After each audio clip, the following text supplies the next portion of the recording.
Hello, welcome to Voice in the Alexander Technique. I am Allison Taylor, and today we're going to talk about your sense-able body, self-regulation, and the Alexander Technique. This is part one of a two-part series, so stay tuned for part two as well. In this video, we will explore what self-regulation means for the performing and teaching artist, how self-regulation is part of our inbuilt self-support system, and we'll try out an exercise together to jumpstart your natural recovery process. Self-regulation refers to your ability to manage, adjust to, and recover from extreme situations.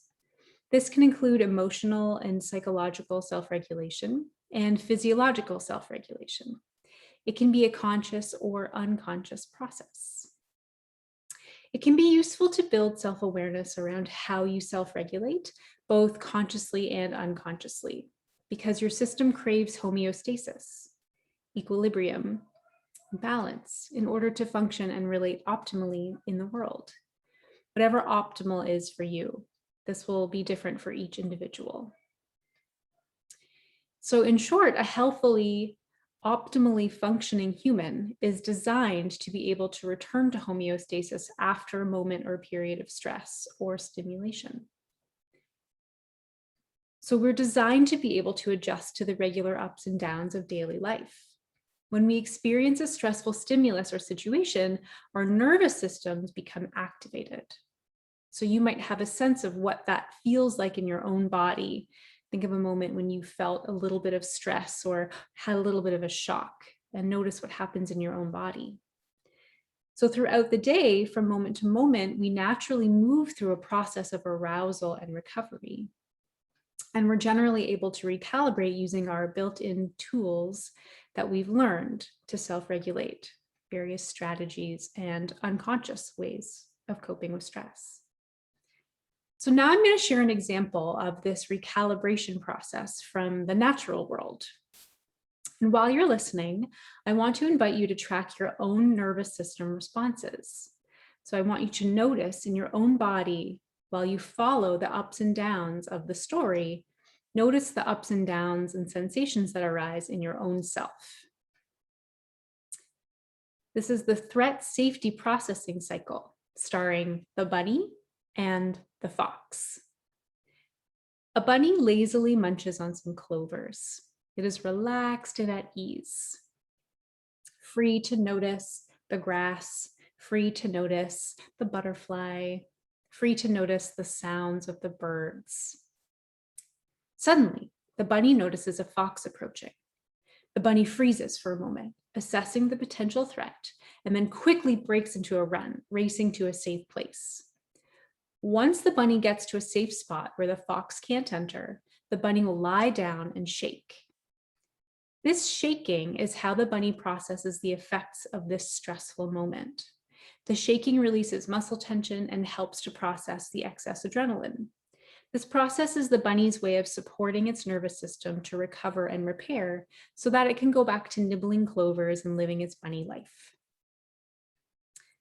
We humans are also animals, so we have a similar physiological self-regulatory process. Did you notice your own nervous system responses to the action-packed bunny-fox story? Maybe you noticed that your heart rate increased and your breathing sped up when the bunny was in danger. Maybe you experienced an inner sigh of relief or a dropping of your shoulders when the bunny got to safety. These are examples of your innate ability to adjust to the regular ebbs and flows of daily life, bracing and releasing, breath holding and sighing it out. We have moments of stress and activation and moments of recovery throughout the day, every day.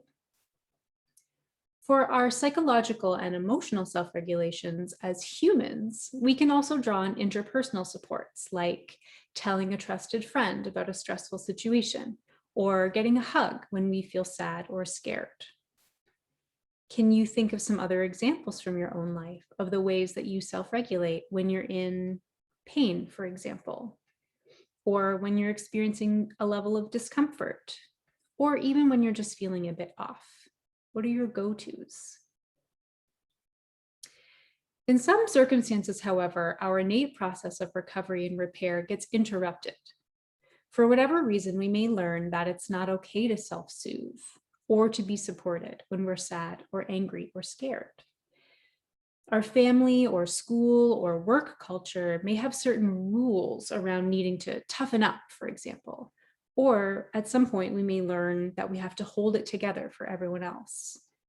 I wonder if either of those examples are relatable to you, or if you can think of other examples where you've learned these spoken or unspoken rules around how to hold yourself or how to be.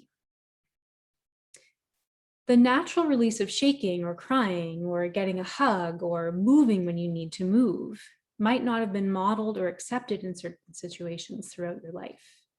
Without this support, your recovery cycle gets interrupted and you may get stuck in an incomplete loop. Imagine a record player where the needle gets stuck and just kind of keeps skipping without being able to complete that cycle. That can happen in your body. And so when you're in this stuck mode, you keep accumulating unprocessed cycles of energy in your body until you may reach a point where this way of being is no longer sustainable for you. This unprocessed energy can show up in your body in different ways, including muscle tension, chronic fatigue, irritability, musculoskeletal or postural issues, a way of holding yourself in a particular posture or shape, possibly for protection at some point, but now it's become habitual. Digestive issues, upset stomach, cramping, headaches or migraines, brain fog, just not being able to focus or think clearly, vocal fatigue or hoarseness, or just a sense of your throat feeling tight or closed. Perhaps you're holding back words or holding back something that you want to say, and jaw tension, which can be anywhere from the actual mandible to creeping up into your head and neck. So now we're going to do an exploration together as we close this first video in the series. And this exploration simulates the shaking process that the bunny went through from our story. So to start, just find yourself a place to either stand or sit. You could even do this lying down if you like. And just to feel your feet on the floor. And I want you to start to shake your toes. Just give your toes a little wiggle. And then let that wiggle come up into your feet and ankles. So let the bottoms of your feet kind of tremble on the ground. And then let the shaking come up into your knees. So you're just shaking your knees back and forth. Letting your ankles be loosey-goosey as you let that shake travel up into your pelvis and your hips. And let the shaking travel up your spine so that it's filling your torso. Every rib is shaking. And let it travel up into your shoulders and down your arms, and then eventually up into your head. So your whole body is going to shake, rattle, and roll. And then I want you to pause on one foot. And come back and shake, shake, shake, shake. And pause on the other foot. If you wibble and wobble, don't worry, the ground will catch you, and start to shake again. And pause in a shape. And shake, shake, shake. Pause in another shape. And shake, shake, shake. Pause in a shape. Last time, really let it go. And pause in a shape. And then bring your feet back to the floor. Bring one hand to your heart and the other hand somewhere on your ribs. And just notice your heartbeat. Notice your breathing. Notice your energy.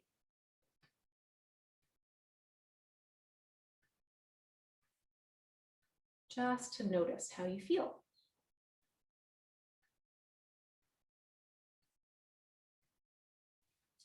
And then coming back to rest.